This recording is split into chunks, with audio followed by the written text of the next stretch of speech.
Oh, okay, buddy. Just making sure. Yeah. Oh, hold on. We can't. Oh, shit. I already messed it up. You can make Start it over again. I messed it up. We can talk over this. Start over the beginning. When did Restream change the whole layout?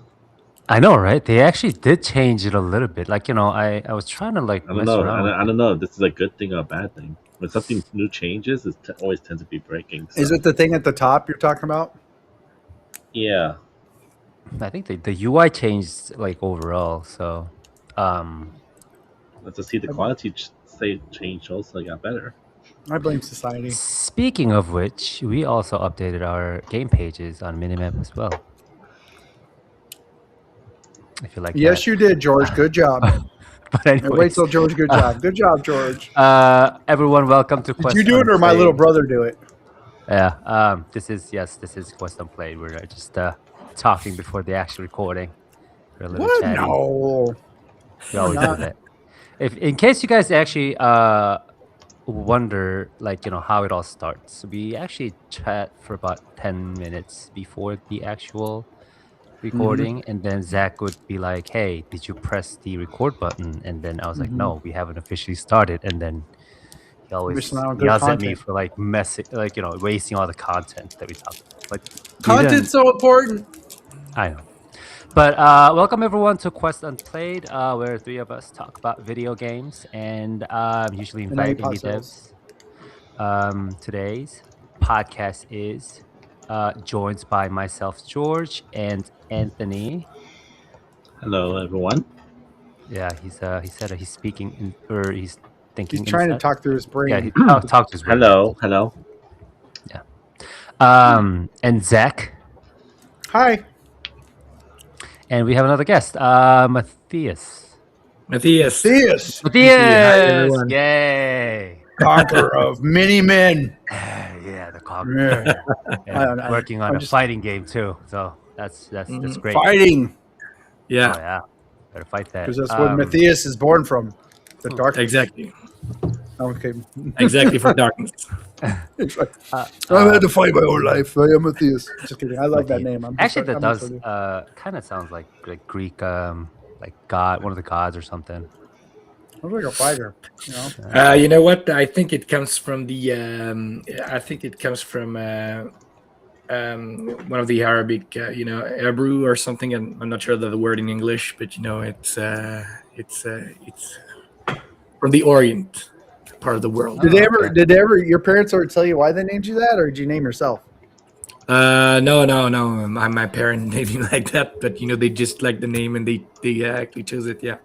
Well, because some people are like, I hate my name. I'm renaming myself. So no. This is my name. This is my name from forever. Yeah. Your parents are just like, dude, let's name him Matthias. Yeah. My father. So you said earlier we could call you Matthew. Was that because some people want to call you Matthew instead of Matthias? No, Matt. I meant Matt. M-A-T-H. If you want to shorten the name. Which one do you like better? Yeah, actually, you know what? You are the first English-speaking people that actually pronounce my name like this, Mathias, and I think it's really good. Usually I'm called like Mathias or something like that, and it's completely different from how it's pronounced in French. I want that deep. So, yeah, Mathias is good. Yeah, I like it. I tried to change my name, but Tron was already taken, so. All right, I guess I get it. I guess it's a little bit interesting to see like how different regions have how they name their babies. Like in Korea, like especially in China or in the Asian countries, they usually have we usually have the 3 letters, and each letter represents like a Chinese characters or something. So each letter actually means something different. Really? Like it has a meaning. So I think for my name. I think one of my mom's one of the monks actually named me and my brother. Like he was a well-known monk. I like that. Here in Korea. Monk named you George, huh?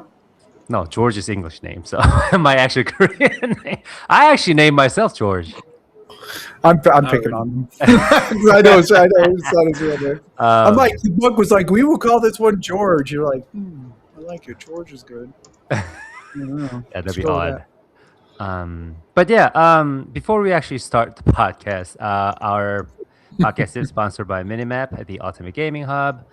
Yeah, just do whatever you want with video games. You can play and track everything. Have all the gaming activities on one platform, and Do it all.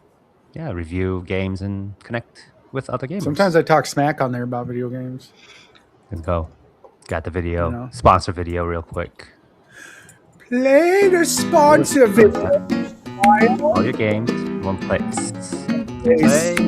Review, and connect. You can play. Yeah, you can sync all your gaming accounts across Xbox, PlayStation, Nintendo. Whoa! All of them?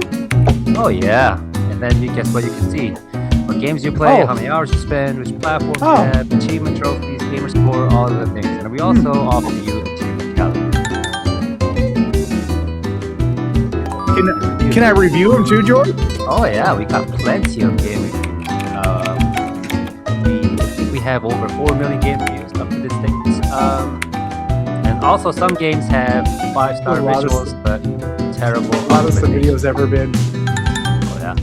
We're jamming it hard right now. Connect, brother. Oh yeah, when I want to connect to video games, I get on Minimap. Yeah. And yeah, it's just like on a social media, but they're actual gamers just talking about video games. Real gamers. Real gamers. Because other sites use fake gamers. Yeah, or bots, or AI, or whatever they are. You can live and love. You can love games on Minimap. Minimap, your ultimate. Sometimes the games don't love you back, though. I believe Matthias's game would love you if you played it. Just love me, game. Just love me. Okay. Yeah. So yeah, thank you so much for coming, Matthias. Could you give us a little bit of an intro of yourself and the studio and the game you're working on? Yeah, so my name is Mathias. I'm the founder and CEO of Bad Rest Games. We are a studio based in Montreal, specializing in fighting games with a twist. And right now we're working on several games, but the one that we are talking about today is called A Fighter's Nova Mindara, which mixes fighting game and JRPG. So yeah, that's the thing. Nice. Fighting with the twist, like when you get up close to somebody and you go, purple nurple! Yeah, exactly. No, just kidding. But we made this game called Checkmate Showdown. We actually mixed chess and fighting game with this. Oh yeah, I think my son asked me to play that game. He thought it was really cool. Oh really? Yeah. Yeah. Was it a a chess game, but you fight? And I was like, I know we have cool twists in this game, and yeah, that's pretty cool. I like that. Yeah.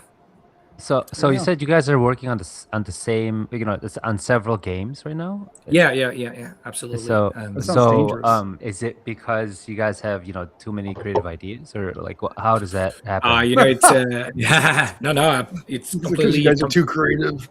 Yeah, we can't it's work. especially because we have like this company strategy. You always want to have, because it's all about you having money to make those games. So and you don't want to make a game and then release it, and now you don't know what to do with the company, with the employees, and stuff like that.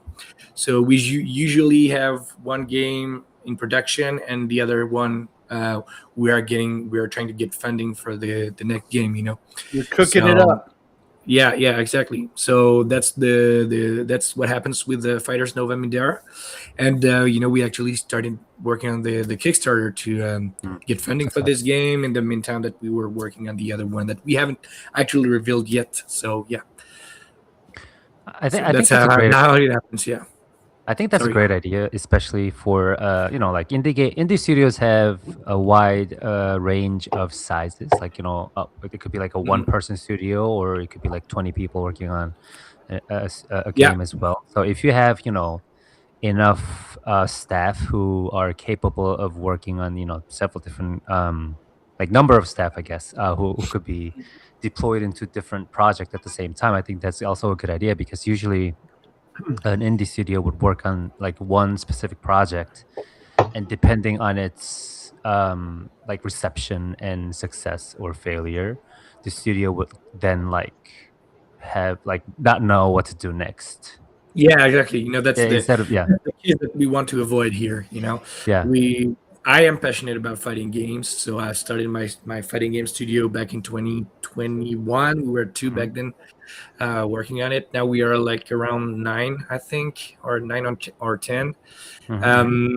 And the thing is, as an indie studio, you have you know how to make a game. I used to work in the AAA industry, so I have learned the processes and stuff, how to make games. I'm a programmer, so. And the thing is, at some point you want to make sure that you don't have to, once your game is out there, we have the production force, but we don't have the marketing force. Usually, unfortunately, we don't have, except if we have a buzz or something like this. Exactly. Usually we have to stay humble about how the game is going to make out there, and you have to think about the future, because you want to build over your experience, your knowledge, and how you do games.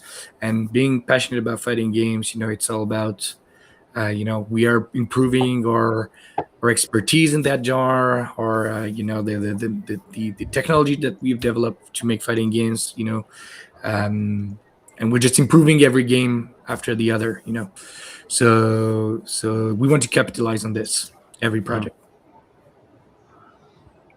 Getting better. So yeah, we try.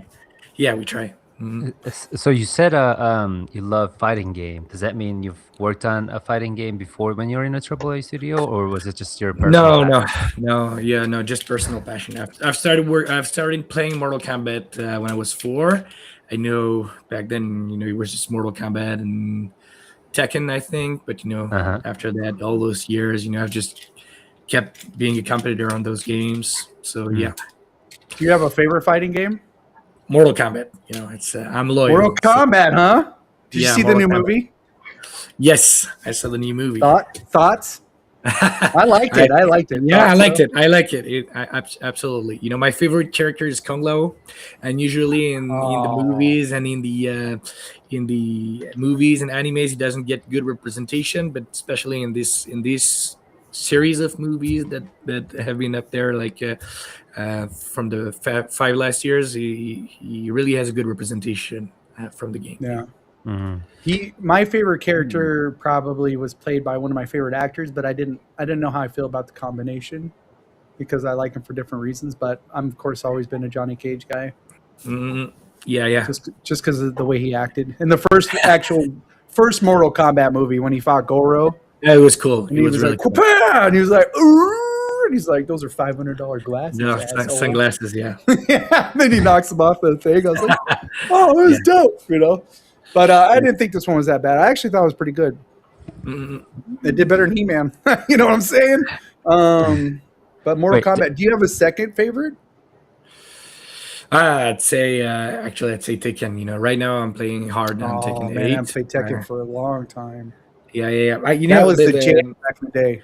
The thing that I do love about fighting games is the spectacular shots and the camera moves and stuff like that. And Mortal Kombat and Tekken actually nailed that a lot, especially in the latest entries. So yeah, it's that's really what I feel about the game. I compete online, but I do love those close shots and stuff like that. Yeah, we try. I always feel bad playing that, because I'm like, there's no way that somebody would survive through this.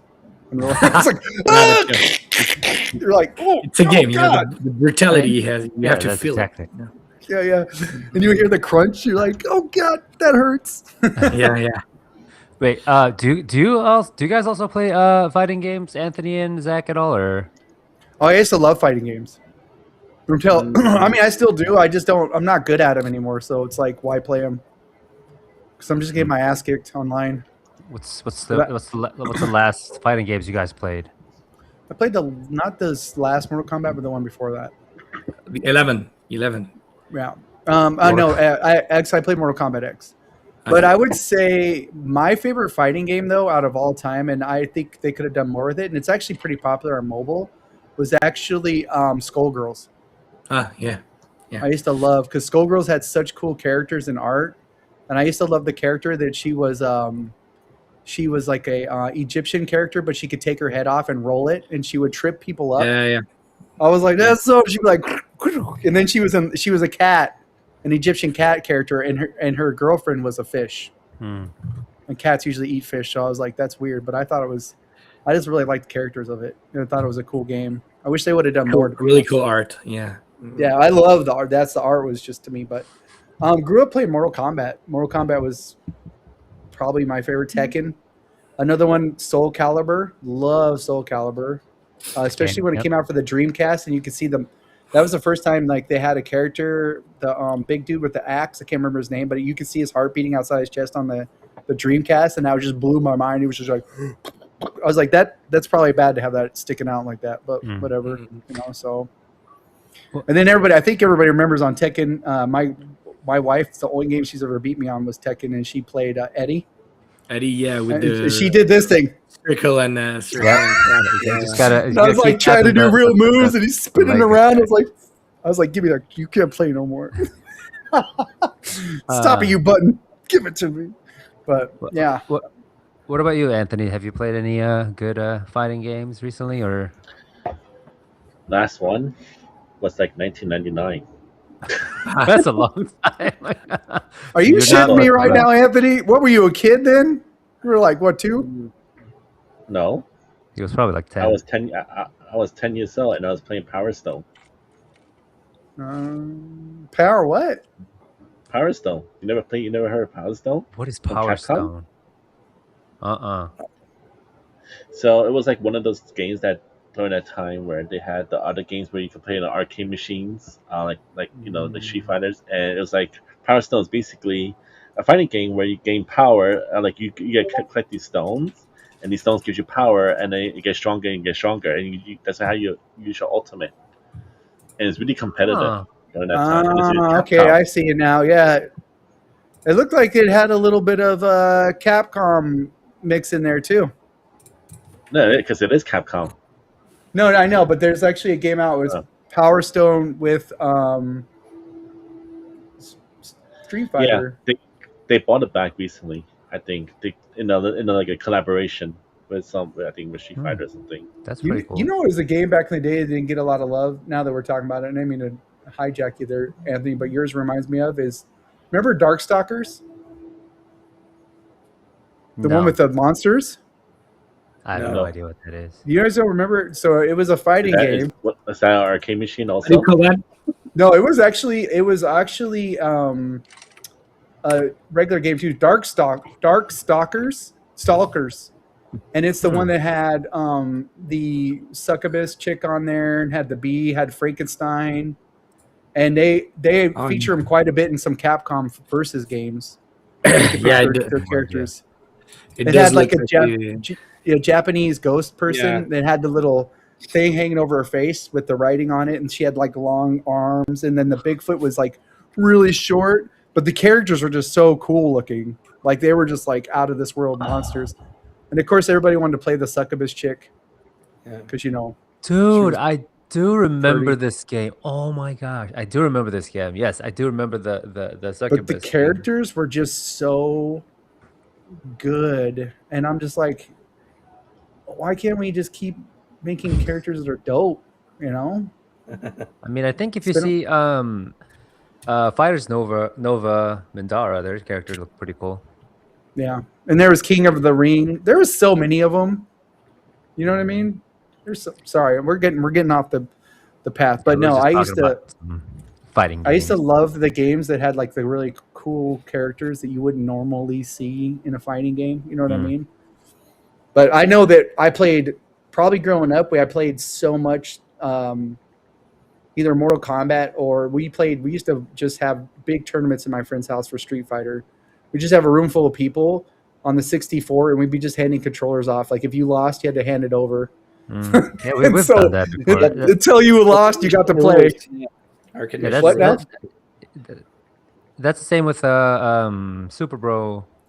Is it Super Smash Brothers? Super Smash Brothers. Yeah. I also played a lot of the King of Fighters too when I was younger.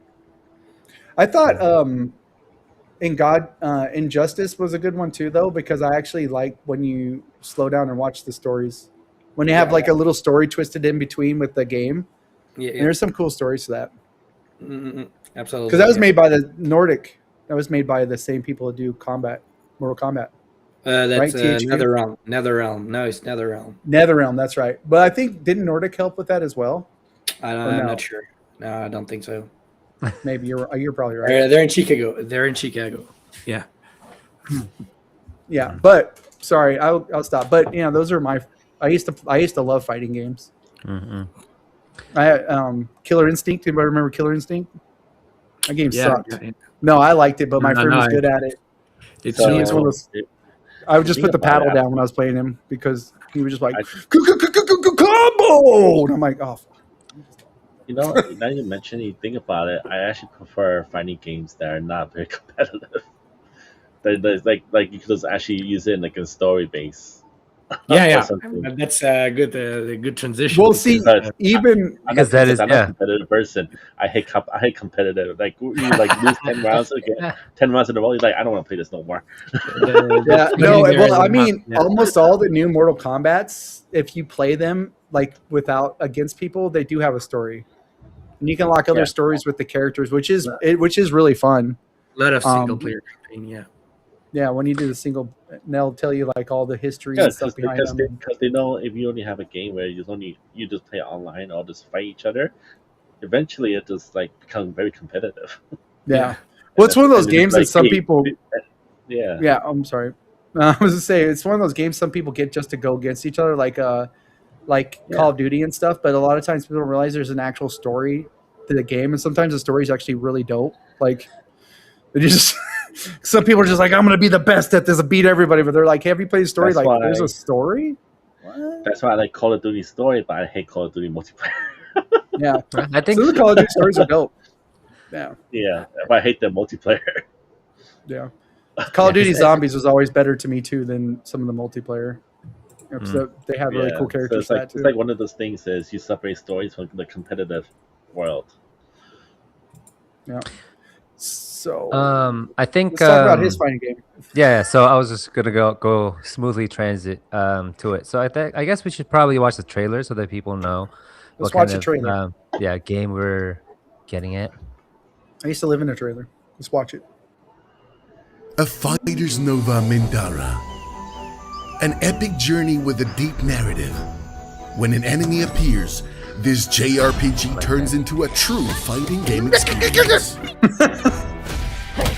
6 main characters will join the adventure. Master your team synergy with a dynamic tag system. Harness elemental magic to unlock countless tactical possibilities. Each character also brings unique abilities during exploration. Mindara can smash through rocks to uncover new paths. Maya uses her boomerang to retrieve distant objects and activate switches from afar.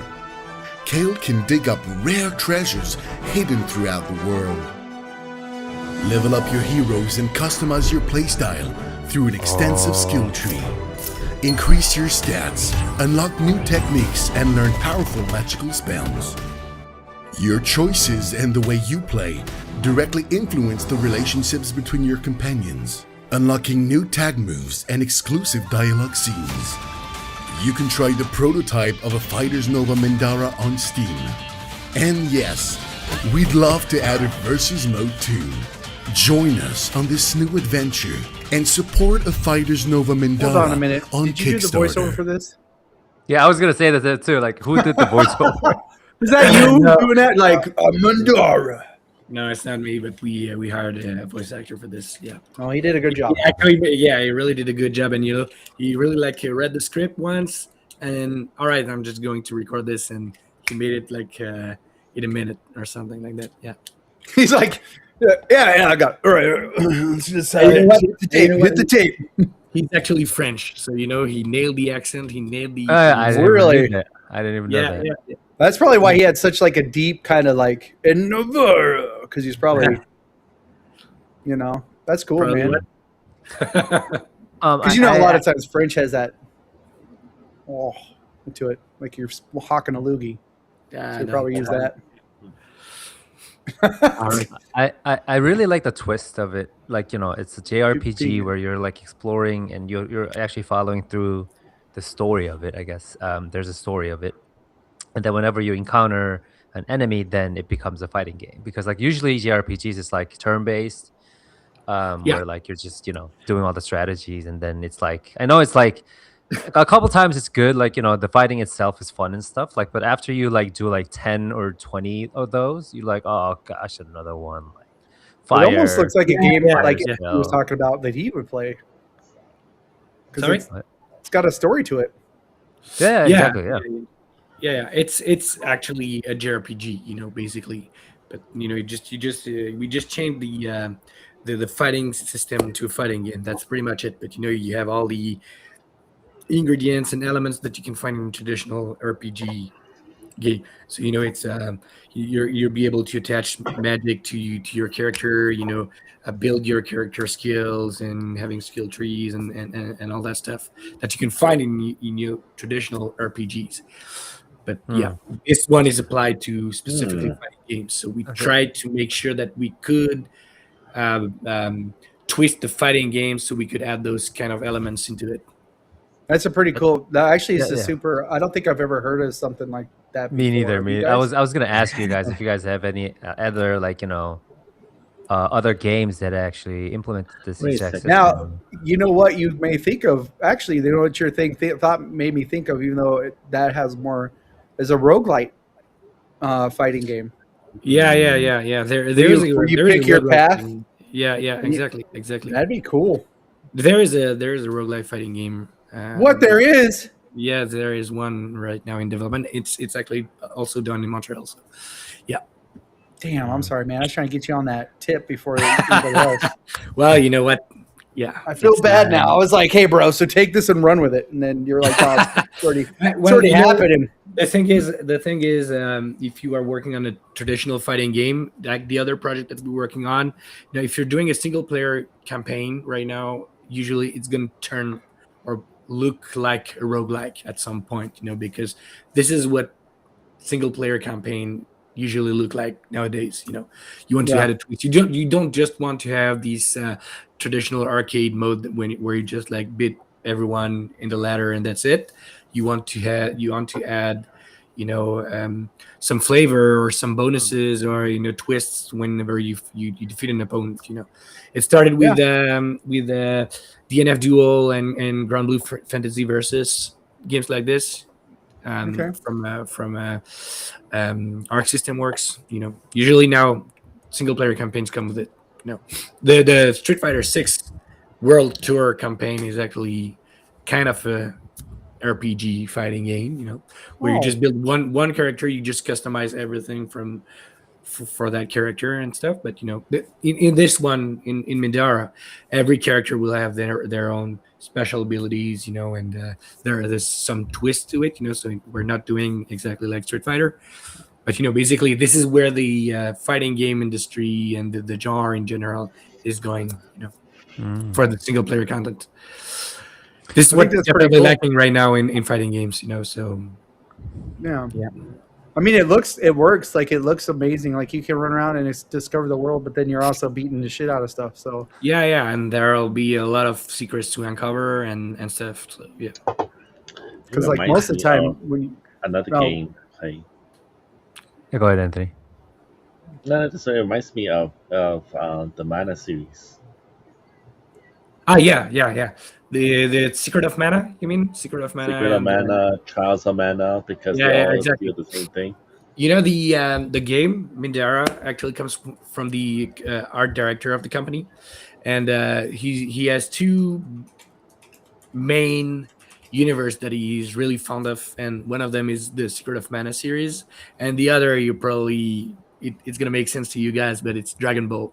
So basically, if you mix those two games, those two universes, you'll get what we have right now. The Dragon Ball art the style. inspirations. Yeah, absolutely. He's really a fan of the Japanese culture and universes and stuff. So yeah, that's actually pretty funny. I mean, last time they did a game that's like almost with Dragon Ball art style was that Sandland game. Remember the Sandland? Do you remember the JRPG game? Zach, George. Which one?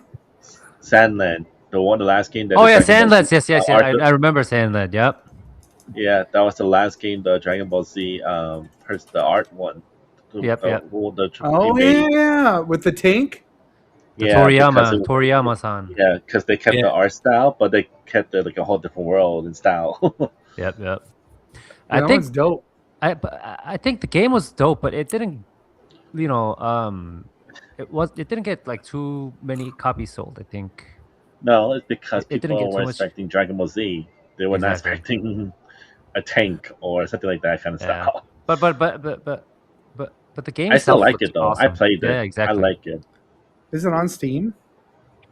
Yeah, Um. but it's like one of those games is they people might be surprised and get that surprise, but like, oh, but then you still have those people who will say, I really like it. I don't know what you're talking about. Yeah. I think I actually don't know about it, so I can't yeah, tell. it's called Sandland, I think. Yeah, it's called Sandland. You check it out. But, Sad I think, Land. Yeah, Sandland. Yeah, it was a Dragon Ball Z art style because it's the artist who made it, but they did it like a whole different world environment that's so different from Dragon Ball Z. All right. No, I never But heard of it. yeah, but it's pretty interesting concept. Yeah, it doesn't look I like bad. I that. forgot all I about it like till I you like the mentioned it. art To be honest with you. I like the art style for Dragon Ball Z because when you mentioned Dragon Ball Z and like people love Dragon Ball Z, like they grew up with that art style. They grew Yeah, up with yeah, that anime. totally. So, Yeah. I mean, that's like Um, the fighting game that people talk about all the time. So yeah, we're with that we figured that that people would actually enjoy the style and the what we are offering with the Mindara universe. Yeah. yeah, I actually really like the cutscenes where it kind of turns into like a manga, like cutscenes. You mean the dialogue phases? Yeah, yeah, like in the dialogue phases, like in between, I saw those like little cuts from like as if it's like a manga or Yeah, absolutely. comic That book. at some point we wanted to have those cutscene sequences where you see the characters talking to each other with voice, not voice acting, but because there is voice acting also in the dialogue now, but the facial animations and expressions, and you see them and stuff like that. But it's going to be huge on the project scope. So at some point, the creative director came and was like, "All right, why don't we do something like having those gray panels where we see just an image of what's going on, and we just bring the text in. It just like cuts the production budget, but it's also really interesting. It is very interesting. That kind of dynamic in the game. It's definitely cool.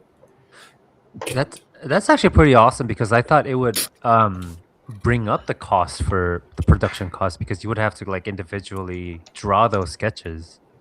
It's Or the even film. harder to make animations, or Okay. we could use a mocap, but you have to pay actors. You have to be sure of what Right. we're writing something and stuff. It's really harder.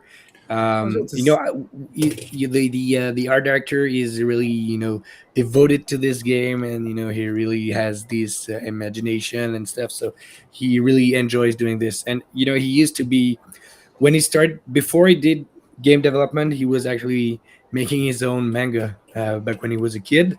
Oh wow. So he started like that. Yeah. Actually, the universe of this That's pretty game cool. is started with the manga. Yeah. So it allowed him to kind of mix those two dreams that he had, that making a game and making a manga at the same time. So yeah. yeah, that's pretty cool. This I mean, I was universe. about to say it feels like it would be, the better it would be easier just because it slides over, but it also adds like a different element to the Yeah. game, right? Like it Yeah, comes yeah. over, just like, and then you transfer you from can- that back into the regular gameplay. You can actually do a lot of staging even with that kind of images. Yeah, for sure. Yeah. And from the look of it, like a lot of people would be like, "Oh my gosh, this looks pretty cool!" Like like it will definitely have a lot of people like hooked into the game before, and then at least try the demo or like wishlist it. Yeah, so that they can check out absolutely. that- We've got good numbers on this, and yeah, and we'll also add these kind of cutscenes panels in the fighting. So when you have a boss fight or something like that, you can stop the fight at some point, do some dialogues, just to be more involved into the game and the story. and then you get back to the fight and stuff like that. I feel like that's a really smart way to add a good story to the game without having to step into a lane that would have costed you guys a lot more to get the game done. Definitely. At first I was like not sure about this because I have this dream fighting game where it actually mixes a lot of cutscenes and fighting, but the thing is, so we would have used all the knowledge that we would have developed through Mindara for this other project at some point that we do. Okay. But at some point it just made sense for the project and for the production. So it's it's a really smart choice. Yeah, I think so. I'm really happy with what we had.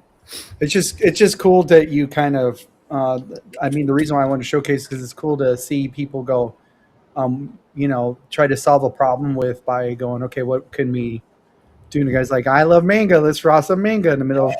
You're like, sweet, and then just slide. You know what I mean? It's really, it's just kind of cool when people solve problems like that, or try to add to the game like that. So, could you tell us, briefly of the story, what the main storyline is, so that we know what kind of JRPG we're getting into, without giving away too without any spoilers? Well, I'm gonna give you a few lines here, but that's it.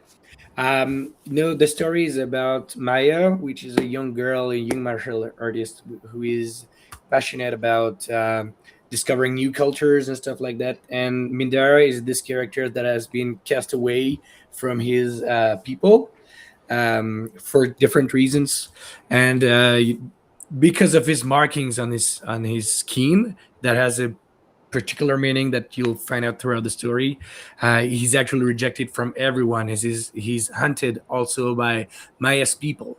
So she encounters him, but she feels sorry for him, and she has empathy for this character. So she wants to warn him of what's happening here, and being cast away from his people. There is this tournament that happens every 10 years or something like that. We're not exactly sure of the timing here, but every 10 years there is this tournament in Mindara's hometown, and he wants to go back to that tournament and win it so he can earn his respect back.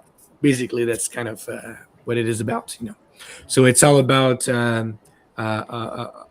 culture differentiation and the quick judgment that we can have on people based on their appearance, basically. Oh yeah.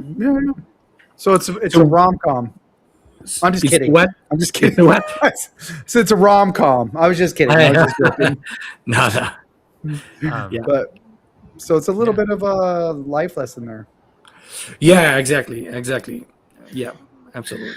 JRPG games are always a life lesson. Yeah, there's always got to be. And it just does not stop there. The thing is, she wants them to go to that tournament because she wants to, like Sangoku actually in Dragon Ball. He wants to be the best martial. He wants to be the greatest. Yeah, exactly.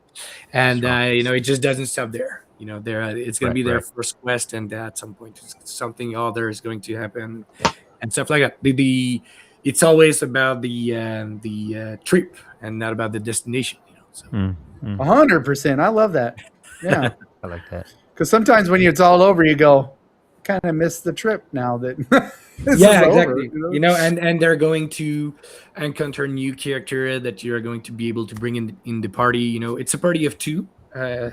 Not the usual 3 that we have for RPGs, basically because we want to have this tag assist tag-based game, so you can swap your characters during the fight. That there was kind of a glimpse of that in the trailer, but also because we want for the game to be able to play by 2 players at the same time, so you could be able to do this in co-op with your friend or girlfriend or boyfriend or both online or both or online and offline. We'd love to have this.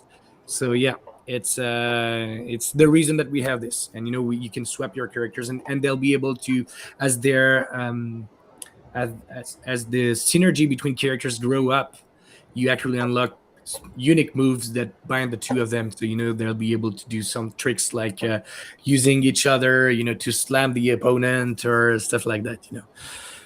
So me and Anthony could play together, Yeah, exactly. or me and George. Exactly. So since Anthony doesn't like, well, Anthony will probably do the puzzle stuff, and then you can do the fighting stuff, I guess. Well, George beat me up when we went to a barcade on everything.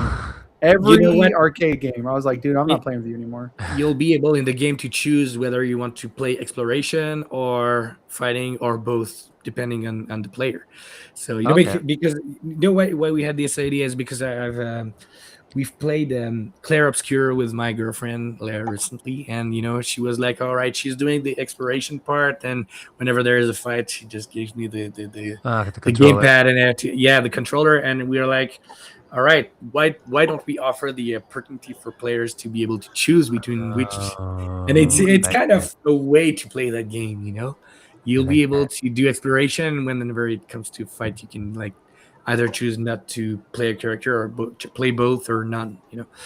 So yeah, I like that. I think we were talking about that in one of the podcasts a while ago, where back in the day when you didn't have like internet and everybody would just kind of like, we would get together. I know me and my friend used to do this, and like he would play certain parts and then I'd play certain parts, and he would just be like, all right, it's a puzzle, and he'd hand me the thing, and I'm like, Jesus, man. And I would solve the puzzle, and he's like, all right, back to shoot, and he would take the controller. I'm like, I guess. I guess. The thing is, with this game, it's a party of two, so you can you will be able to choose which part you want to play. So yeah, that's why I love that. That's super fun. Because I know, like, for sure, like, when I was, well, this is a little bit different, but like, when I was playing The Last of Us, I had a terrible, like, nausea and like, I had like motion sickness so bad. So like me and my friend would take turns to play that. So I thought like it'd be amazing to see like, if I kind of get sick, my friend would just like take over the controller, maybe like do like a local, I don't know, like co-op kind of stuff. So I guess this is kind of like that, like, where if I hate the fighting stuff, then I can just let my friend or someone play the exploration. The latest Resident Evil with my brother, and in this game there's this kind of dual gameplay, whether you play Grace or Leon. I don't know if you guys played this game. Yeah, it's completely different gameplay. Yeah, Requiem. So every time, I don't like having jump scares and stuff like that. I like to have action stuff, but I don't love jump scares. And my brother, he does love the ambience and stuff like that we can find in those games. So every time we play Grace, I give him the gamepad, but whenever it's back to Leon, I take the gamepad. So cool. Yeah, that's funny. This is a new way to play games now. The dual. I think so. Yeah, people like to do only the stuff they like. Yeah, and the games actually tend to give even more kinds of dual gameplays like this. More and more in news games. Yeah. That's super awesome. So I think the trailer actually mentioned there are 6 characters. I only saw 3. I think 6 playable characters. Is it? Yeah. So you can choose between the characters, or like how does that go? Exactly. So like any JRPG that you can find on the market, your team will grow as you advance throughout the story, and every character will have their own abilities that they can use on the field, and also their special moves in the fighting game. So you'll be able to choose at some specific checkpoints. All right, I want to switch characters to play this character and this other character. So you'll be able to play different duos that you can pick and choose during the game. And, every time that you play a specific duo, you just grow their synergy together. Like the experience bar that you have is shared between the 2 characters. So it's designed for that duo.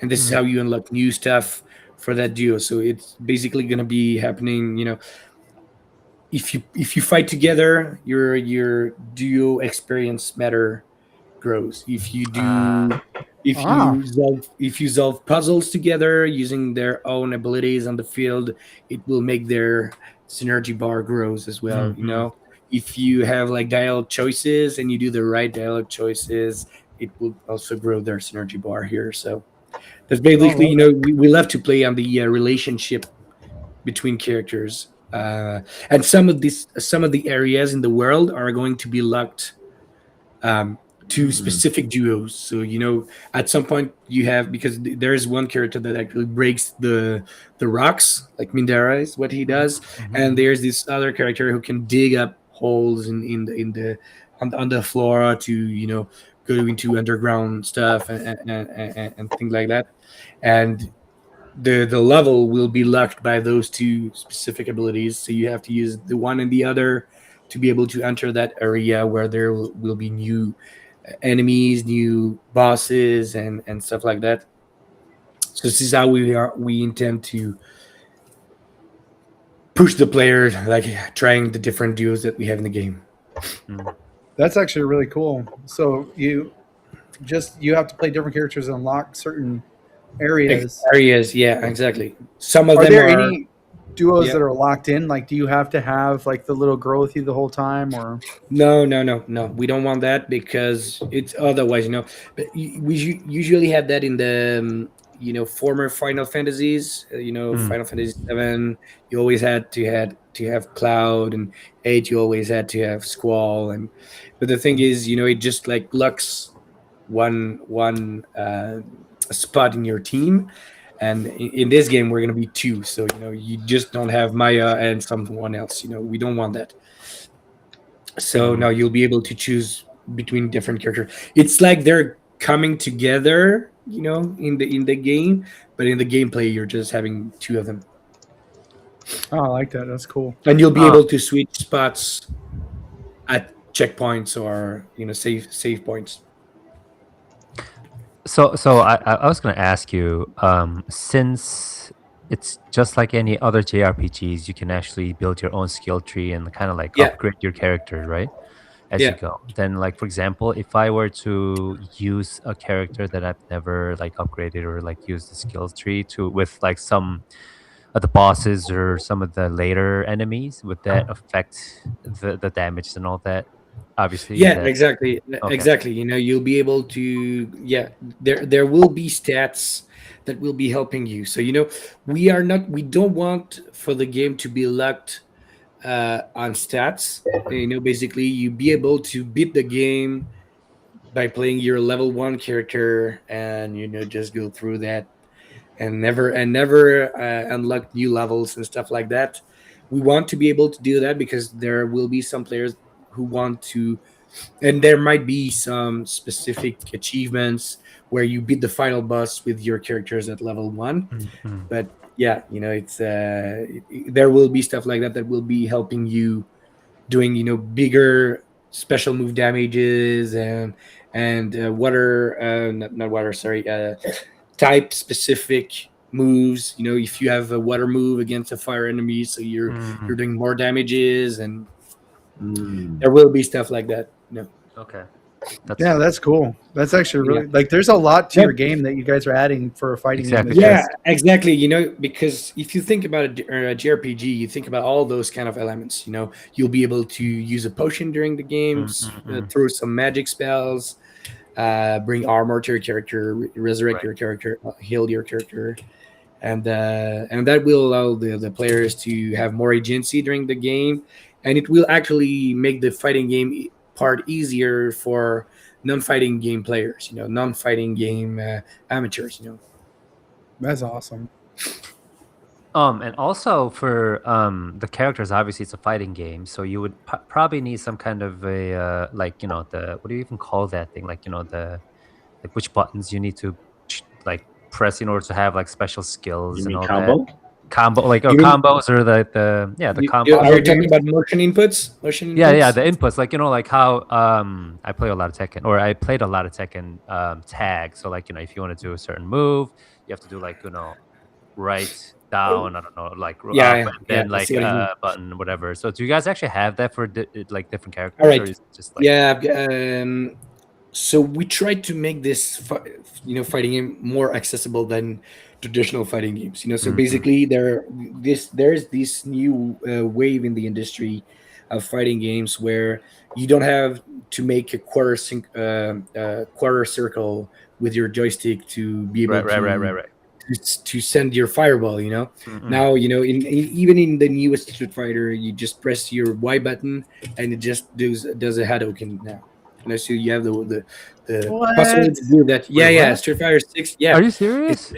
no, I'm serious. Yeah. So I'm kind of basically, bummed out now. Yeah. we call that modern controls because we want to have more players doing the fighting game genre. So basically, new fighting games actually either do that or they mix both. So you'll be able you in Street Fighter 6 you are always able to do that dragon punch with doing the forward down forward punch button to do your shoryuken, but there's also you can swap to the modern control and you do that forward plus special button and you get Mm-hmm. your shoryuken. It just does a little less damage than if you using the modern way, the traditional way.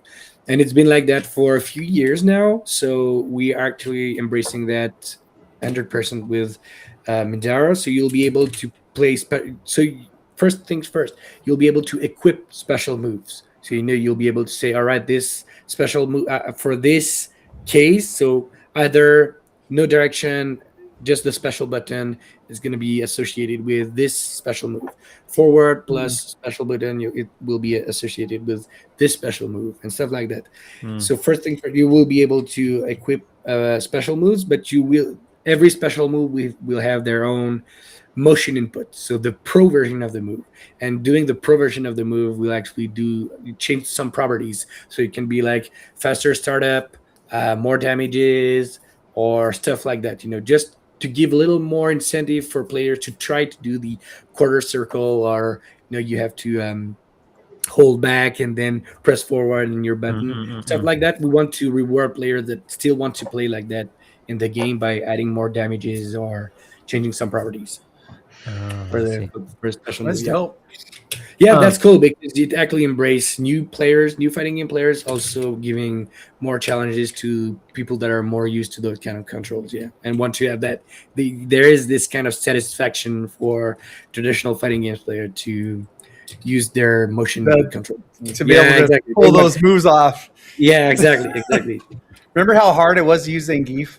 Because he had all Yeah, those yeah, moves. He had the the, 360. Yeah, the 360. yeah, you're like, Mhm. can't hit all the buttons and circle around. Just hope to God you did it right.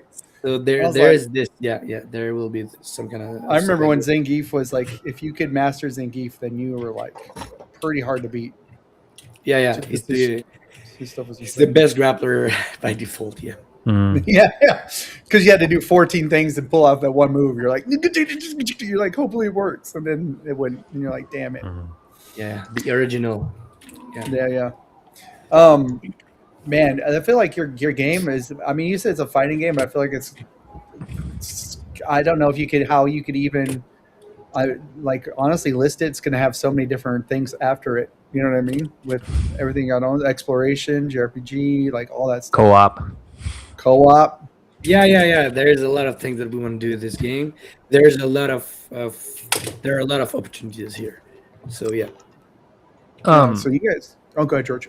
No, I was gonna ask you, like, what about like weapons and armors? Like, do you guys also have that too? Like, if you, I mean, obviously JRPGs, those are very important elements in JRPGs Yeah. too.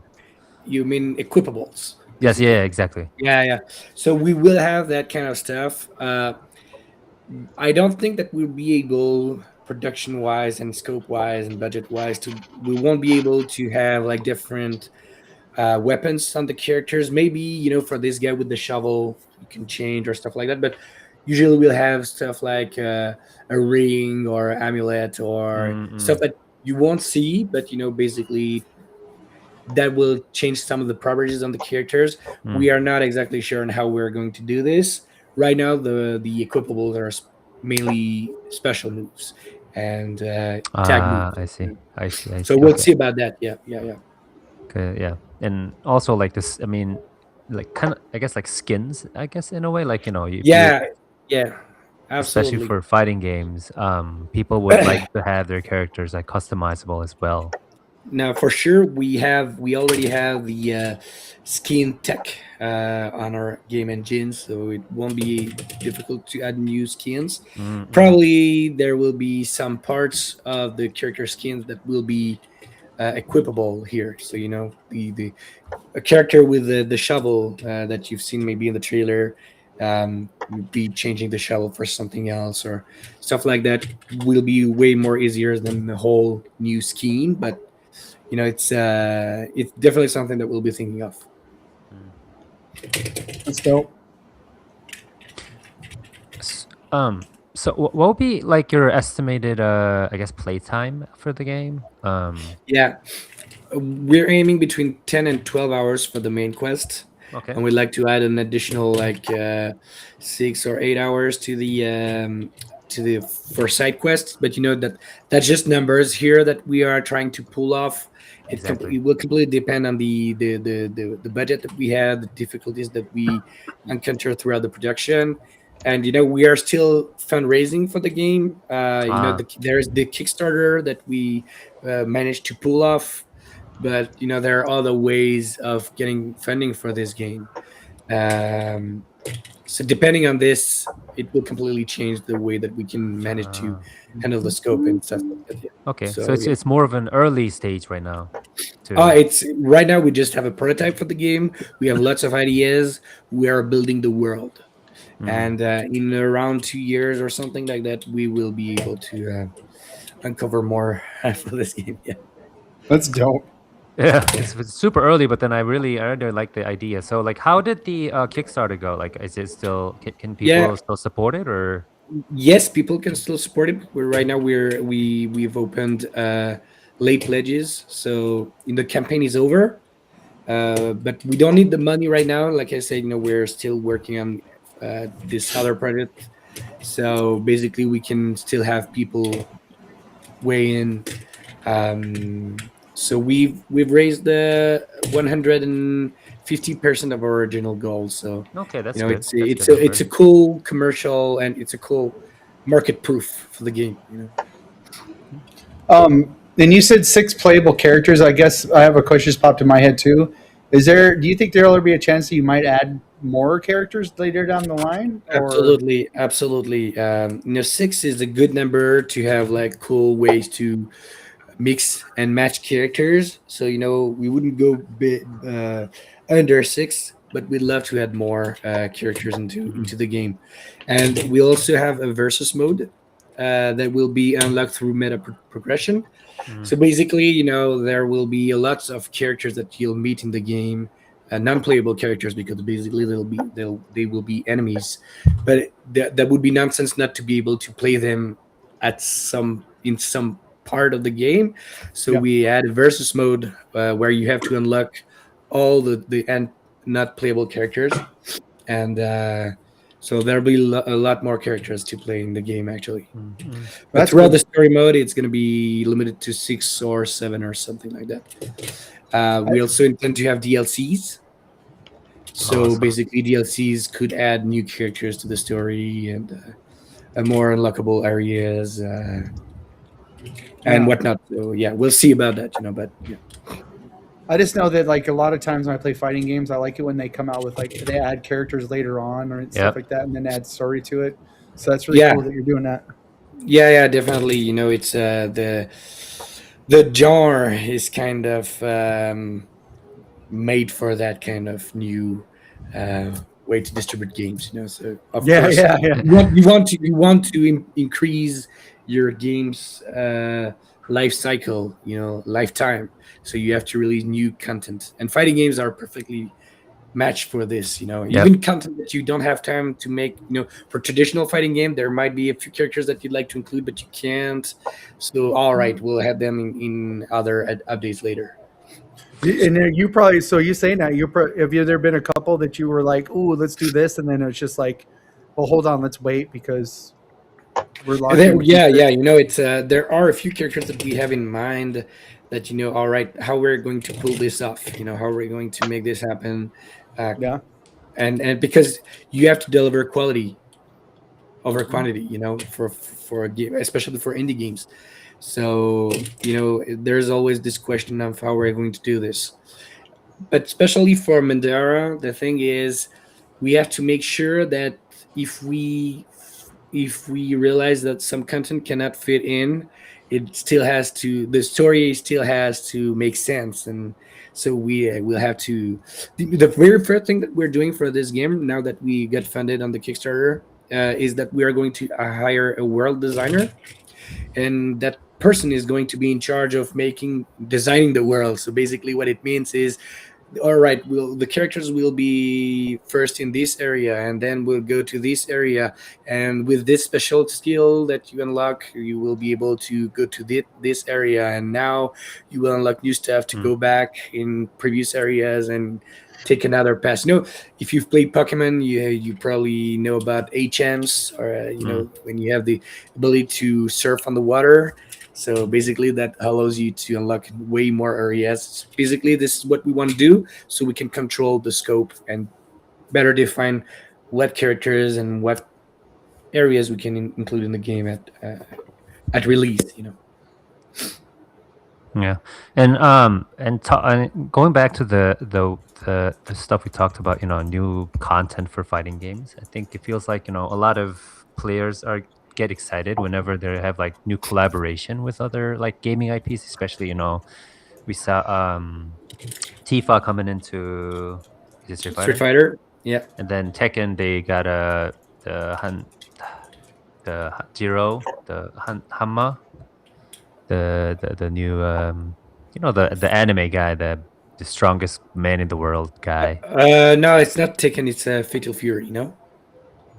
I forget which gaming character it is, but one of the games they also brought that. I think it's cross IPs. Yeah, cross IPs. Yeah. So do you also actually have any IP that you wish to bring to the game? Obviously, you can just to Mindara. Not sure that we are going to bring IPs to Mindara, because there's this specific universe, so we haven't thought really about that, making that kind of collaborations. But what we'd love to do, and we have had talks with different IPs, or IP holders, sorry, but we'd love to be able to do fighting games with well-known IPs that actually fit for a fighting game. And there are a lot of IPs, a lot of kind of genres that can actually fit for a fighting game. Exactly. I used to be a fan of Asterix, about Asterix and Obelix. Yes. I guess you know about the there could be a really cool Smash Bros like fighting game with those exactly. The boys, basically. Why don't we do a fighting game with the boys? Zach loves boys. Huge, So I'd like to see them in the Injustice Gods Among Us game. Maybe in the future. Even though I think they're an Image IP, so I don't know how that would work out. But maybe they buy them. Well, there's the Invincible versus fighting game that just came out like a few Yes. months ago. I saw that. And it's Skybound, and Skybound is Amazon, I think, and Amazon has the boys, so that might be their next project. Yeah, I'm just speculating here. I don't want to say anything, but no, you're fine. That's still cool. I mean, look at this. Omega Man was in Mortal Kombat. Yes, Omni-Man. I don't know why I said Omega Man. Sorry. Omni-Man was in Mortal Kombat. Absolutely. So somebody was talking to somebody there. You know what I mean? Absolutely. So we'd love to do this, especially for an indie fighting game studio. Basically, fighting games are all about, so we'd like to bring new mechanics to the games, but we'd love to bring, the success, the commercial success of a fighting game usually depends on the IP that they're using. Except for the main three that we had ever since the 90s. Like Mortal Kombat, Tekken, Street Fighter. Nowadays, there's the 2XKO fighting game that is using the League of Legends IP, the Invincible versus the Avatar, the Last Airbender fighting game that is coming. next at the Mm-hmm. And end of the month. The Marvel Marvel token. Marvel token, yeah, absolutely. It works. It will succeed because they're using an IP. So we'd love to be able to make the good fighting games good enough so that we can convince IP holders to work with you, to work with us at some point. Yeah, absolutely. that'd be dope. And Yeah, that also would be bringing other like good. indie game characters would be also amazing too. Yeah. You know what? Dave the Diver. I'm a Silk huge fan Song. of I'm a huge fan of Slay the Spire. Slay the Every Spire. character in Slay the Spire actually fits you go. for a fighting game. So I'd love to do something like that. If the Slay the Spire guys actually listen to that podcast, you can find me. I'll be happy to chat. Slay the Spire's like, yeah. So Fighting game. that'd be pretty cool. I think another one has a lot of characters and would be kind of fun would be Vampire Slayers or Vampire Crawlers or Survivors. Or Crawlers. Oh yeah, absolutely, yeah. Because those characters are all fun. There's the old guy with the garlic. Yeah, and any character you can turn them into any character that has something cool or some skill or some special move, you can definitely turn them into a fighting game. There was this game, Multiverses, from Warner Bros. And they included all the characters from all their IPs. They brought basically, yeah, exactly. They brought characters. I don't remember her name, but the girl from Scooby Doo. I don't remember her. Yeah, Velma, and she the was hot one. Yeah, the nerd. She was. She got those glasses, bro. It's always the nerds are always the hottest ones. I'm sorry. Yeah, and the other one was supposed to be the pretty popular one, but I was always like that Velma. She's a firecracker. Anyway, she was a fighting game character. All those Smash Bros characters. Did she say Jinkies when she did moves? I never played it, but I don't. That'd be dope if she was like uppercut. You went Jinkies. You know what I mean? I don't know, but if it's because I'm French, so I have seen this show in French, so I'm not sure. But maybe that she's going. Jinkies was like her. Whenever she would find a clue, she'd go Jinkies. Really? She probably does that. So and I would love to hear what it sounds like in French. It's like Jars or something. I don't know. Just be kind of cool, but yeah, no. Go ahead. All the Nintendo characters were turned into fighting game characters in Smash Bros. And stuff. So possibilities are endless. Plus all all the other. I mean, there's so many. If you think about it, there's so many fighting games that have bled into all different types of games, added into them. I know Guilty Gear got added into Epic 7 at one time. Really? Stuff like that. Yeah. So I remember trying to collect the Guilty Gear people on Epic 7. The one-armed samurai chick, she's one of my favorite characters out of that game. So I was like, I gotta get her. So it's just really cool to see when IPs share each other like that. Yeah, absolutely. Absolutely. So, yeah. We have had a few talks with different studios here and there, but so far it fell through. But at some point we're gonna get them. Maybe a Navi character. Maybe a blue cat in there, just I don't know, but I know you guys are still in the early stage of development, so you guys probably have a lot of opportunities coming your way. Yeah. Before you actually officially launch the game, so yeah. So you guys are planning to launch it when? What's the Right now, we're targeting end of 2028. So it's a long time before we release the game. But it's going to be depending on different stuff on the schedule and the whether or not we get more funding for the game and stuff like that. But we'd like to. We are targeting 2028 or maybe early 2029. Would you have a playable demo at some point? We already do. Yeah, we already do that, right? So if you actually go to Steam page, you can actually play the demo of it. Absolutely. Yeah. Absolutely. Okay. But it's a prototype. So basically, now that we start the production in the next few months, we are going to rewrite a lot of stuff that we've made because this game was a fork from a game that was also a fork from Checkmate Showdown, the very first game that we did. So there are lots of moves that we took directly from previous games. We just included in the game, but the whole move sets, the special moves, and all that kind of stuff are going to be changing in the game. That's super awesome. Yeah, I think. Do you guys have any other questions for Matthias before we kind of let him go? No, we can't let him go. Get back to his development stage. No, don't. Yeah, you know what? Go. It's 10 p.m. here, so I'm gonna sleep, start. Bro. Yeah, get some sleep before that. Yeah, exactly. He's got to. he needs those fresh frames so that he can keep developing the game. Yeah, you do. Yeah, you do. Maybe only question I got is you got an idea of maybe adding a janitor as a fighter in there or something, or a janitor. Yeah, he fights like a mop in a bucket. I mean, I would love not in Mindara, but maybe in another game. Yeah. Yeah, he always asks this question. Think about it. Think the character. Yeah. What? Are you a janitor? No, I'm not a janitor. I just always wanted to see like a janitor that was like really tough in a game. Wait, all right. What was that, Anthony? I think you said something. No. Oh, I mean, Zach always wants the playable character. But it doesn't have to be the playable character. What if this could be like one of the secret bosses? Yeah. Maybe a boss. Yeah, maybe a boss. Or just the guy that mops up the blood afterwards. Like, don't mind me, just cleaning up the blood.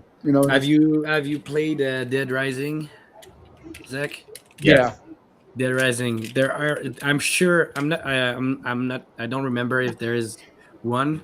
But I'm pretty sure that in one of the 4 or 5 entries of Dead Rising, you'll find a janitor that is actually a boss, for sure. That's awesome. The crazy character that, yeah. Well, my son loves fighting games like your game, and also loves manga and stuff like that. So I shared him your game, and I said, "Hey, check this out." So he's pretty excited. Awesome. Yeah, thank you. Just and now I'm gonna play it too, but I'm not good at fighting games. I thought I was, and I played George, and George was like, "Don't worry, man.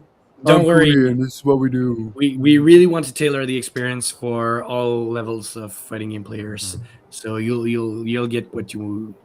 Yeah, I like the fact that you added JRPG and then you gave it a fighting style. Once you get into your thing, that's fast paced. It's not, and I'm not dissing JRPGs at all. It's kind of nice to see a refreshing instead of. This character does this, click this button, and you're in there like just throwing fists. You know what I mean? Yeah. You know what? When we were pitching the game to different investors and publishers, the thing is, it was before Clear Obscure came out.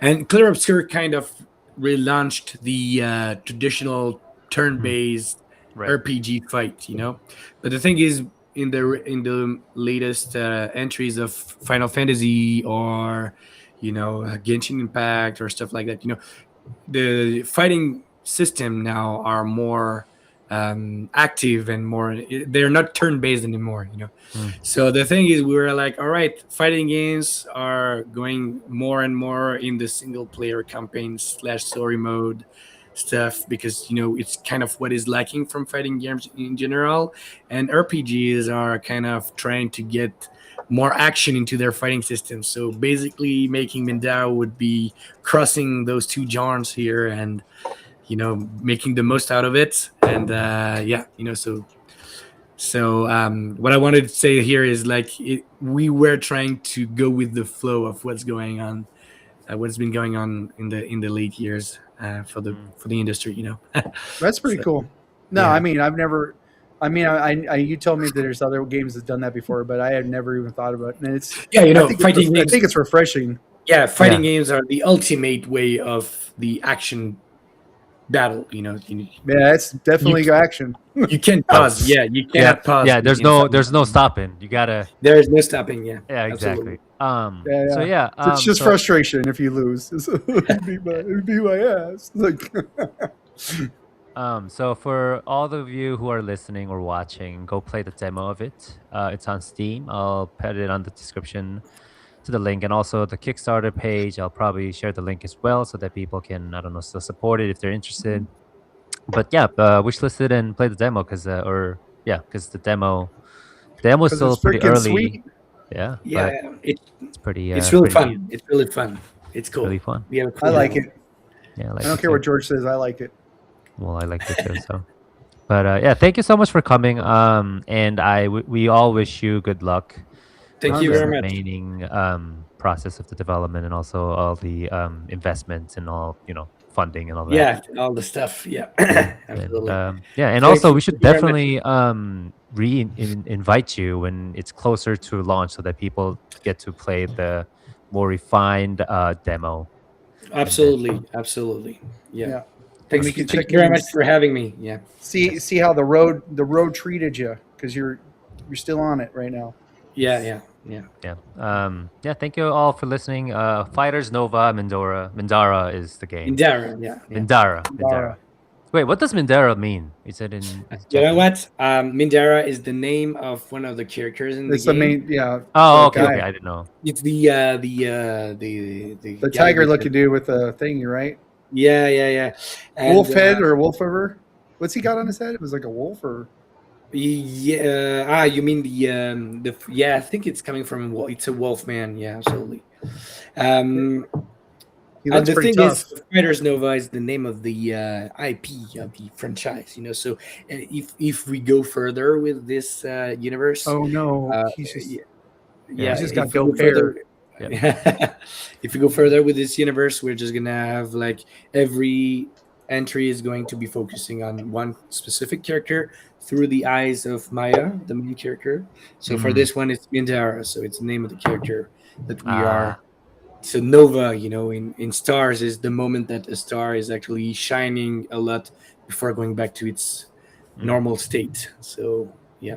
Awesome. Yeah, And honestly, your Fighters characters Nova. look like you could watch it like an anime version of these characters Yes. the way you have them. Absolutely. Yeah. Yeah. Sorry to interrupt you, But yeah, thank you so much for coming, everyone. Thank you very much. Go play the demo. Thank you. Yeah. Play it now, or else. Play it or die. Play it or else. die. There's a guy smacking somebody. There's a guy smacking what? Smacking. He's using a shovel on somebody, man. The shovel guy. The shovel guy smacked